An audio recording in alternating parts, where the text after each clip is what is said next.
Gentlemen, I have great pleasure in welcoming you to this 11th annual general meeting of the shareholders of the corporation.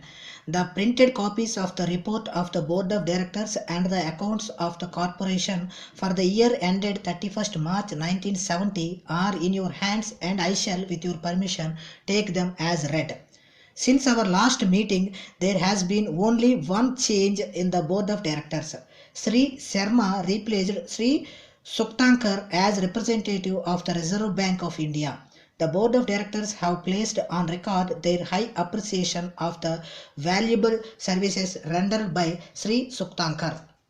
I would like to make some observations on the working of the corporation during the year. You will observe from the report and the accounts that the corporation has been making a steady progress. I am extremely happy to say that for the third year in succession, we have made adequate profits and had no need to approach the state government for subvention. In regard to repayments, the position continues to be unsatisfactory and the overdue amount continues to be fairly large.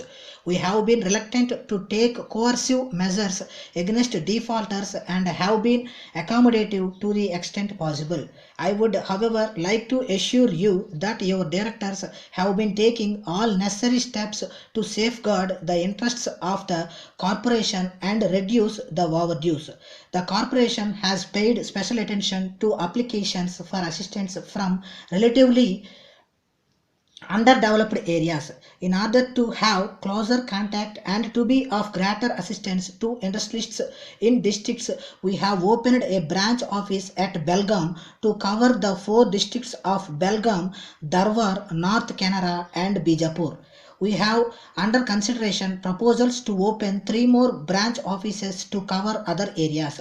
The board of directors have also under consideration some other proposals to extend further facilities to entrepreneurs, particularly in underdeveloped areas, to assist in better regional balance in regard to industrial development.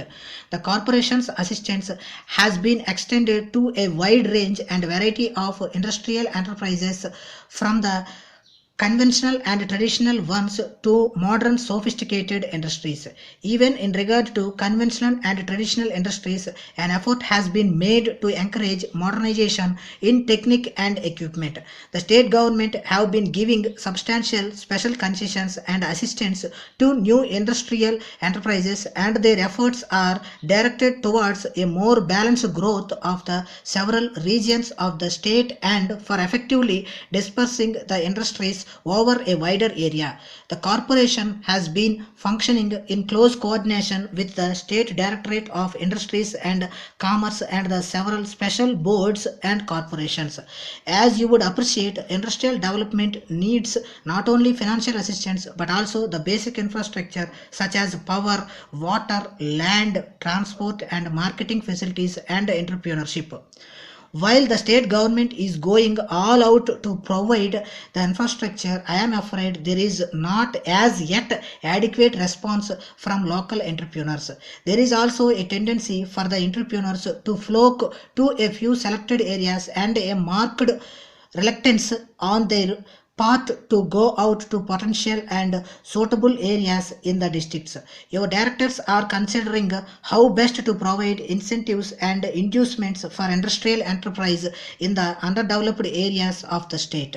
Appreciating the several problems faced by the entrepreneurs, your board of directors have been considering the ways and means of liberalizing the terms of assistance. One of the problems of the small entrepreneurs is the heavy initial burden of stamp fees and registration charges for mortgage of immovable properties offered as security for long-term financial assistance. Your board of directors considered this problem and have decided to accept equitable mortgage in some cases and have also reduced the application fees for loans up to rupees 1 lakh. In recent years, there have been some major changes in economic and financial policies. The emphasis is now on the smaller entrepreneurs and on more sophisticated and modern industries geared to meet the growing and changed needs of the people and on a more balanced regional economic growth. The recent nationalization of some of the major banks and the new concepts of industrial financing places a heavier burden and responsibility on the state financial corporations.